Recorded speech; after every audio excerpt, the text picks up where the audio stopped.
بالله من الشيطان الرجيم بسم الله الرحمن الرحيم وصلى الله على سيدنا محمد وعلى آله وصحبه وسلم تسليما كثيرا. Assalamu alaikum wa rahmatullahi wa barakatuhu. Alhamdulillah, last week we were looking at some of the things that Imam al-Ghazali said about basically opposing the self and these appetites that we have. And I mentioned at the end of that podcast that I'd like to talk next week, and here we are, about how we can really fight these things and how we overcome them. And the first thing I want to say is that there was a debate amongst the ancients about nature and nurture. Are we just victims of our nature, and can we actually nurture ourselves or be nurtured out of these basic tendencies that we have?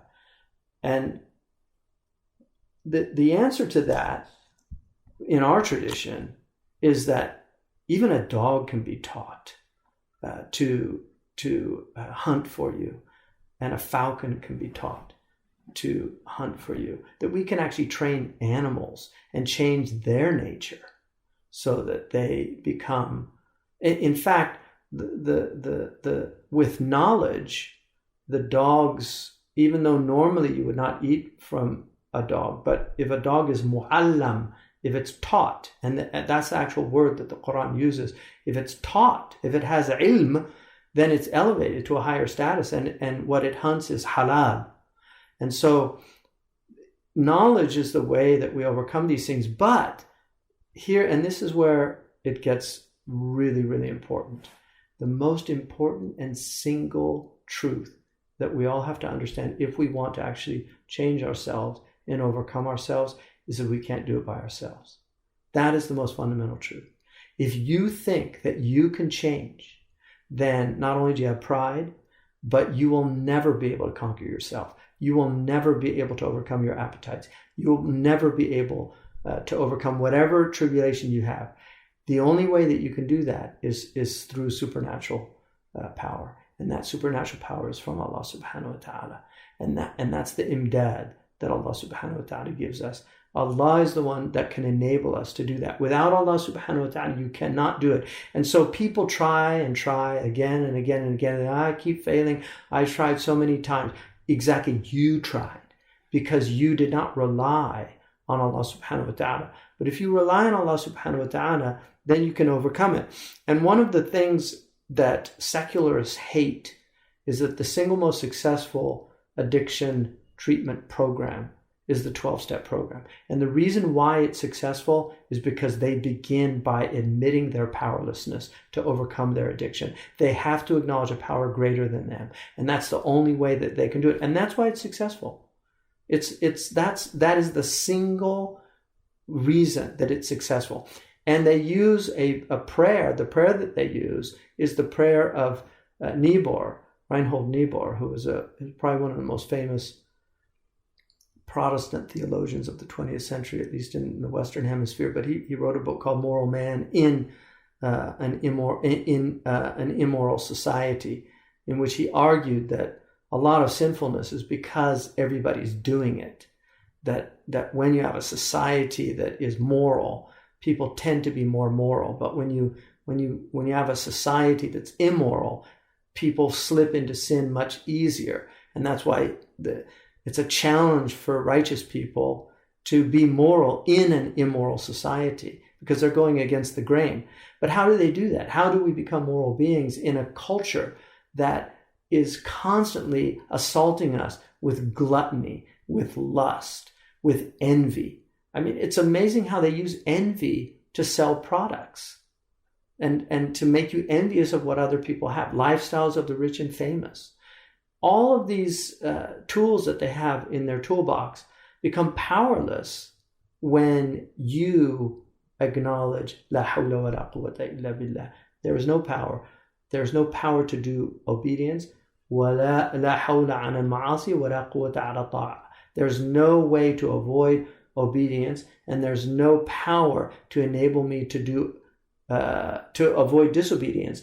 There's no there's no ability to avoid disobedience, and there's no power to be obedient except with God, except through God. That's one of the meanings of la hawla wa la quwwata illa billah.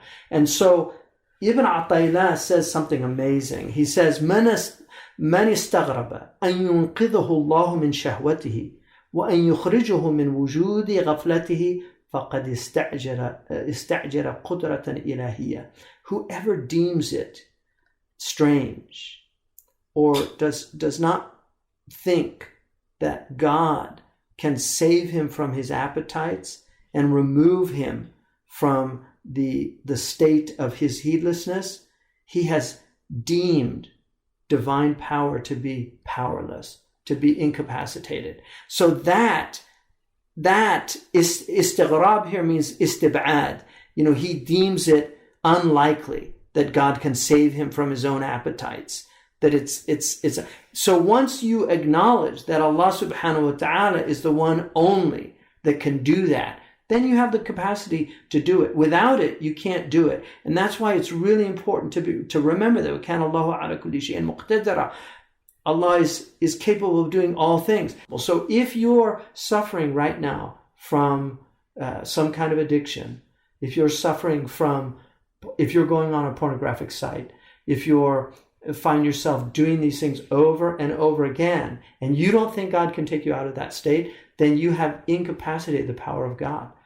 And so what you have to do, the first thing you have to do is acknowledge, I am powerless, but God is all powerful. And through God, I can remove these things. Allah will enable me. So you have to acknowledge that with Allah subhanahu wa ta'ala. And if you do that, you will be able to overcome. Sometimes these dark things that you fall into are a means by which God causes you to realize the blessings of being in a state of obedience.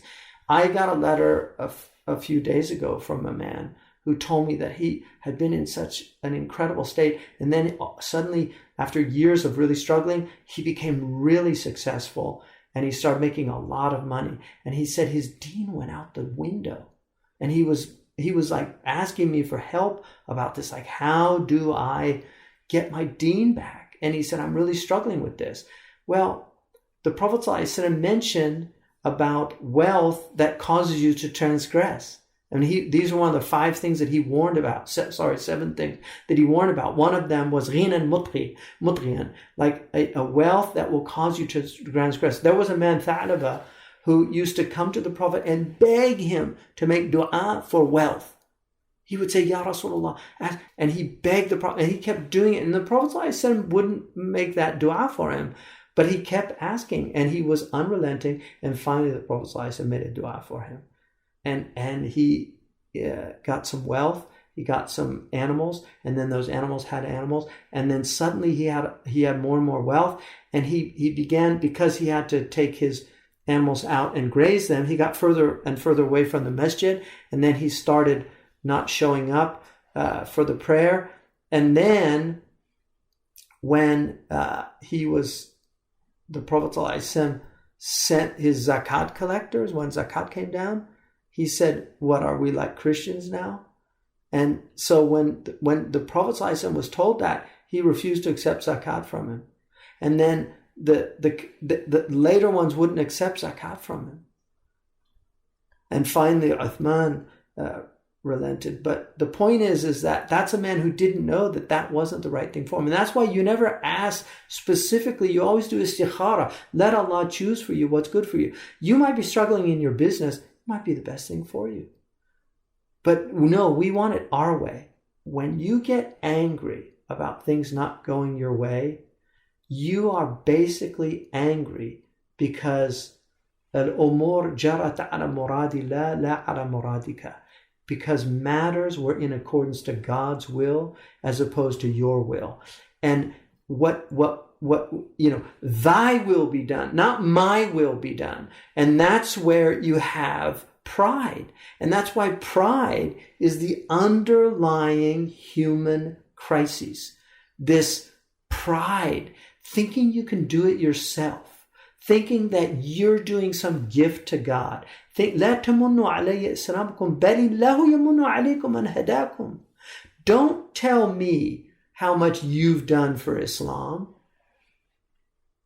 I mean, you can say like that famous speech, ask not what Islam can do for you, but ask what you can do for Islam. I mean, what you think that you're doing some favor to God, everything's from Al-Mannan. He's the only one that can do that. Like, he can remind us of all the blessings he's given us. He can do that. When we attempt to remind, like, look how much I've done for you. What did you do for me? What have you done? Everything you did for me. And I am obliged to thank people for helping me. But I have to see that there are means by which God has helped me. Because if I don't, it's shirk. But I do. We thank the asbab and we honor the asbab. That's true. But we have to also recognize that's what they are. They're means. They're not ends. That Allah is the end. Everything ends with God. And so that's a very different approach to this. So he's saying sometimes he'll do this in order for you to know his blessings. So that's really important. That sometimes your appetites happen to show you the blessing of being able to contain yourself, to restrain yourself from those appetites. So it's what they call in Alcoholics Anonymous, falling off the wagon. That will happen in your struggle. If you fall, you get back on.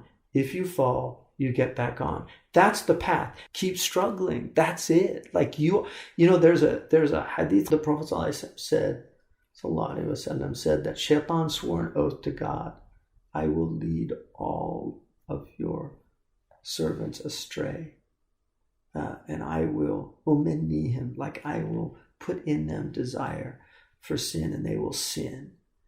And Allah said to Shaitan, and as long as they turn back to me, I will continue to forgive them. So it's like that's it. That's the path. It's like you fall, you get back up, but you don't let Shaitan win. So that's the path. It's that struggle. And if you don't know the blessings of obedience and practice, and you're not grateful for them, they'll be taken away from you. And that's why his next hikmah is Man lam ya'rif qadr an-ni'am bi wujdaniha uqiba bi wujudi fuqdaniha.